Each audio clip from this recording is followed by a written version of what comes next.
ఈ సెషన్లో మనం వివిధ సోలార్ ప్యానెళ్ల స్పెసిఫికేషన్స్ను రికార్డ్ చేయడం మరియు ప్యానెల్ను ఎంచుకోవడానికి స్పెసిఫికేషన్లను పోల్చడం ఎలాగో నేర్చుకుంటాం.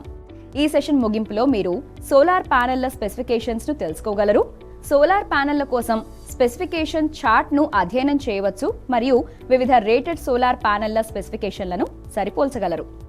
ఇప్పుడు మనం సోలార్ ప్యానెల్ యొక్క సాధారణ స్పెసిఫికేషన్ల గురించి తెలుసుకుందాం. సోలార్ ప్యానెల్ వెనుక వైపు సాధారణ స్పెసిఫికేషన్లలో టెస్ట్ సర్టిఫికేట్, తయారీదారుల పరీక్ష సర్టిఫికేట్ ఇంకా నాణ్యతా ప్రమాణం ఉన్నాయి. డిజైనర్ ఆమోదించిన సింగిల్ లైన్ డయాగ్రామ్ లో ఈ పాయింట్లు ఇప్పటికే పరిగణించబడ్డాయి. ఇంకా ఎస్ఎల్డి అలాగే పార్ట్ లిస్ట్ లో అందుబాటులో ఉంచబడ్డాయి. ఇన్స్టలేషన్ కోసం జారీ చేయబడిన లేదా స్టోర్ నుండి డ్రా చేయబడిన ప్యానెళ్లు సరైన సమాచారాన్ని కలిగి ఉన్నాయని సాంకేతిక నిపుణుడు వీలైనంత వరకు ధృవీకరించవచ్చు. సోలార్ ప్యానెల్లో ధృవీకరించాల్సిన ఇతర లక్షణాలను చూద్దాం. ASTM అనేది ప్రామాణిక స్పెక్ట్రమ్ లేదా సోలార్ ప్యానెల్పై ప్రకాశించే కాంతి రకం. ఉత్పత్తి సహనం అంటే ప్రొడక్షన్ టాలరెన్స్. తయారీదారులు తరచుగా మాడ్యూల్ రేటింగ్కు ప్లస్ లేదా మైనస్ 5% యొక్క అనుమతించదగిన సహనాన్ని కేటాయిస్తారు. అందువల్ల 100 వాట్ల సోలార్ పవర్ 95 లేదా 105 వాట్లు కావచ్చు. ఉష్ణోగ్రత 25 డిగ్రీ సెల్సియస్ కంటే ఎక్కువ సెల్ ఉష్ణోగ్రత సామర్థ్యం తగ్గుతుంది.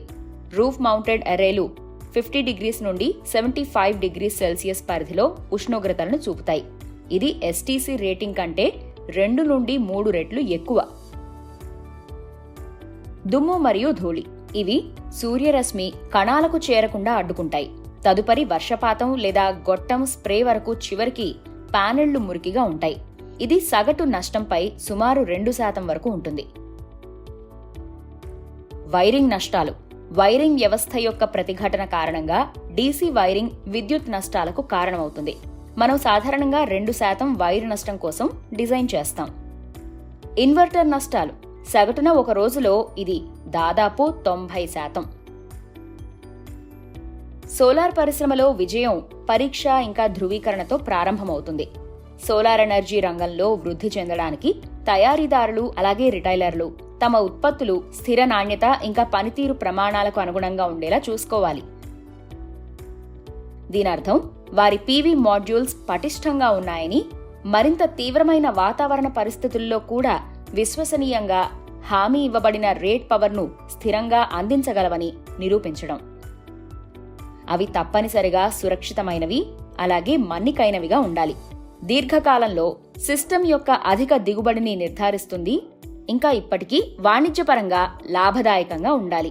పరిశ్రమలు మార్కెట్ అవసరాలను పరిష్కరించే ఇంకా వినియోగదారు వారి లక్ష్యాలను చేరుకోవడానికి వీలు కల్పించే పరీక్షా సేవలను అభివృద్ధి చేశాయి. ప్రపంచవ్యాప్తంగా ఉన్న ISO 17025 గుర్తింపు పొందిన ప్రయోగశాలల్లో తయారీదారులు IEC 61215 ఇంకా IEC 61730తో సహా జాతీయ, అంతర్జాతీయ ప్రమాణాల ప్రకారం PV మాడ్యూళ్లను పరీక్షించి ధృవీకరిస్తారు. దీనితో పాటు వారు ప్రత్యేక, మరింత తీవ్రమైన పరిస్థితుల్లో పరీక్షలను అందిస్తారు. పనితీరు లక్షణాలు, శక్తి దిగుబడి పరీక్ష కేవలం కొన్ని పేరు మాత్రమే. EN, IEC, ANSI వంటి అంతర్జాతీయ ప్రమాణాలు PV మాడ్యూళ్ల కోసం మార్కెట్ యాక్సెస్ను ప్రభావితం చేసే మార్పులు ఇంకా సమన్వయాన్ని ఎప్పటికప్పుడు తెలుసుకుంటూ ఉంటాయి. కొన్ని ధృవీకరణ సేవలు క్రింది ప్రక్రియ దశలను కలిగి ఉంటాయి.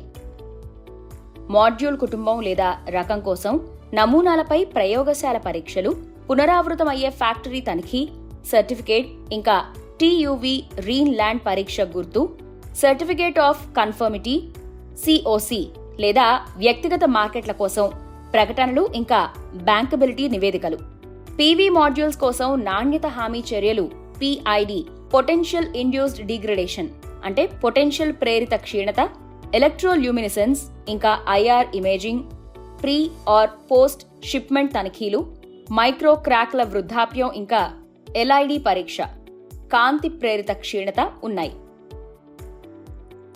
ఒత్తిడి పరీక్షల్లో అగ్ని పరీక్షలు, తుప్పు పరీక్షలు, వివిధ వాతావరణ మండలాల్లో అవుట్డోర్ దీర్ఘకాలిక పరీక్షలు, పీవీ మాడ్యూల్ షిప్పింగ్ యూనిట్లపై రవాణా, పర్యావరణ అనుకరణ, ఇసుక రాపిడి పరీక్షలు, ఇంకా స్నో లోడ్ టెస్టింగ్ ఉన్నాయి. అదనపు విలువ సేవలు PV plus bench mark, qualification plus certification, ఇంకా సంబంధిత టార్గెట్ మార్కెట్లలో వాస్తవ వాతావరణ పరిస్థితుల్లో శక్తి దిగుబడి పరీక్ష. BIPV బిల్డింగ్ ఇంటిగ్రేటెడ్ పీవీ యొక్క అర్హత risk analysis, roof integration, facade integrated systems, hail testing, ఇంకా స్నో లోడ్ టెస్టింగ్. కణాల వైశాల్యాన్ని కొలవడం, ఇంకా డేటా షీట్లో మాడ్యూల్ ప్రాంతంతో పోల్చడం.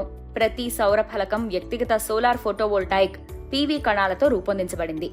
పీవీ కణాలు 156 mm by 156 mm ప్రామాణిక పరిమాణంలో వస్తాయి.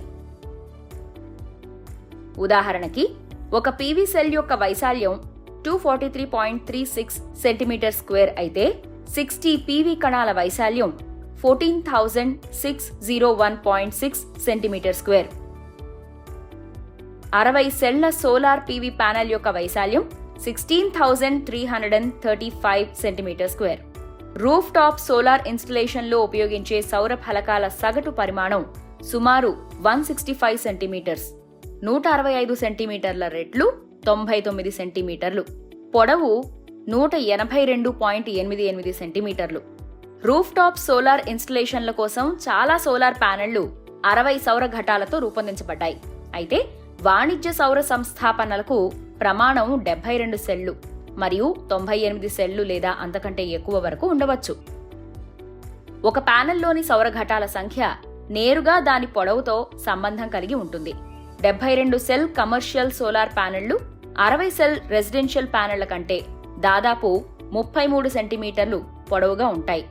మీరు 20 సగటు పరిమాణ ప్యానెళ్లతో 6 కిలోవాట్ సిస్టమ్ను ఇన్స్టాల్ చేస్తే మీ సిస్టమ్ దాదాపు 8.23 మీటర్ల వెడల్పు, 3.96 మీటర్ల పొడవు, 32.59 మీటర్ల చతురస్రాన్ని కొలుస్తుంది. మల్టీమీటర్ ఉపయోగించి పరీక్షించడం సులభం. అవుట్పుట్ టెర్మినల్స్లో వోల్టేజ్ కోసం సోలార్ ప్యానెల్ను పరీక్షించండి. దీనికోసం ముందుగా సూర్యకాంతిలో సోలార్ ప్యానెల్ ఉంచండి. మీ మల్టీమీటర్ను DC వోల్ట్లు సెట్టింగ్కి సెట్ చేయండి. ప్యానెళ్ల పాజిటివ్ వైర్కు పాజిటివ్ లీడ్ను, సోలార్ ప్యానెల్ నెగటివ్ వైర్కు నెగటివ్ లీడ్ను తాకండి. మీటర్ రీడ్లు ఎంచుకున్న పరిధి తక్కువగా ఉంటే పరిధిని పెంచడానికి డయల్ని తిప్పండి. ప్రదర్శించబడిన వోల్టేజీని గమనించండి. లేబుల్లో ప్యానెల్ వెనుక భాగంలో ఇచ్చిన VOC రేటింగ్తో పోల్చండి. ఇది VOCకి దగ్గరగా ఉండాలి. అలా చదివితే ఇచ్చిన సోలార్ ప్యానెల్ బాగున్నట్టు. అది కాకపోతే ఇచ్చిన ప్యానెల్లో సమస్య ఉందని. అటువంటప్పుడు వెనక్కి వెళ్లి సోలార్ సెల్ కనెక్షన్లు, స్ట్రింగ్లు, ఏదైనా బ్రేక్ లేదా సోలార్ సెల్లో ఏదైనా పగుళ్లు ఉన్నాయా అని తనిఖీ చేయండి. మీరు అలాంటిది ఏదైనా కనుగొంటే మీరు వాటిని రిపేర్ చేయలేరు. ఇది మరమ్మత్తు లేదా భర్తీ కోసం తయారీదారుకు పంపబడాలి.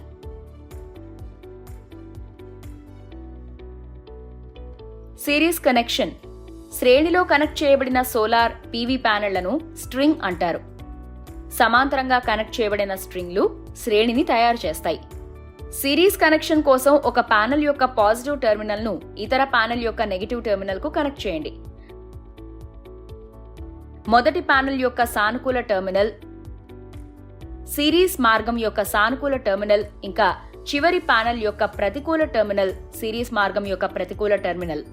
సిరీస్ కనెక్ట్ చేయబడిన ప్యానెళ్ల వోల్టేజ్ అనేది వ్యక్తిగత ప్యానెల్ వోల్టేజ్కి అదనంగా ఉంటుంది. ప్రస్తుత మార్గం సింగిల్, అందువల్ల సిరీస్ కనెక్షన్ యొక్క కరెంట్ ఒకే ప్యానెల్ యొక్క కరెంట్కి సమానం. షరతులు: సిరీస్ మార్గంలోని అన్ని ప్యానెళ్లు తప్పనిసరిగా ఒకే రేటింగ్లు ఇంకా స్పెసిఫికేషన్లను కలిగి ఉండాలి. రేటింగ్ల మిక్సింగ్ అనుమతించబడదు. సిరీస్ కనెక్షన్ కోసం గణన పద్ధతి ఇక్కడ ఉంది. సమాంతర కనెక్షన్ కోసం అన్ని ప్యానెళ్ల పాజిటివ్ టెర్మినల్ను ఒకదానితో ఒకటి కనెక్ట్ చేయండి. ఇంకా అన్ని నెగటివ్ టెర్మినల్స్ ను కలిపి కనెక్ట్ చేయండి. ప్యానెల్ ఏదైనా ఒకదాని నుండి తీసిన టెర్మినల్స్ కలయిక యొక్క సానుకూల, ప్రతికూల టెర్మినల్స్ ని అందిస్తుంది. సమాంతర కనెక్షన్ కోసం గణన పద్ధతి ఇక్కడ ఉంది. నేర్చుకున్న భావనలపై మీ అవగాహనను ఇప్పుడు పరీక్షించుకుందాం.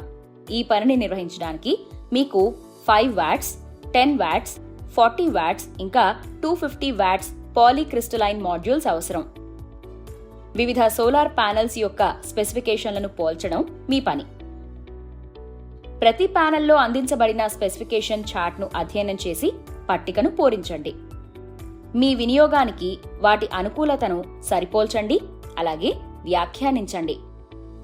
మనం వివిధ సోలార్ ప్యానెళ్ల స్పెసిఫికేషన్ను రికార్డ్ చేయడం మరియు ప్యానెల్ను ఎంచుకోవడానికి స్పెసిఫికేషన్లను సరిపోల్చడం అనే అంశంపై ఈ సెషన్ ముగింపుకు చేరుకున్నాం.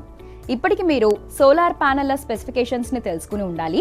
సోలార్ ప్యానెల్స్ కోసం స్పెసిఫికేషన్ చార్ట్ ను అధ్యయనం చేయడం మరియు వివిధ రేటెడ్ సోలార్ ప్యానెల్ స్పెసిఫికేషన్స్ ను సరిపోల్చడం తెలుసుకుని ఉండాలి.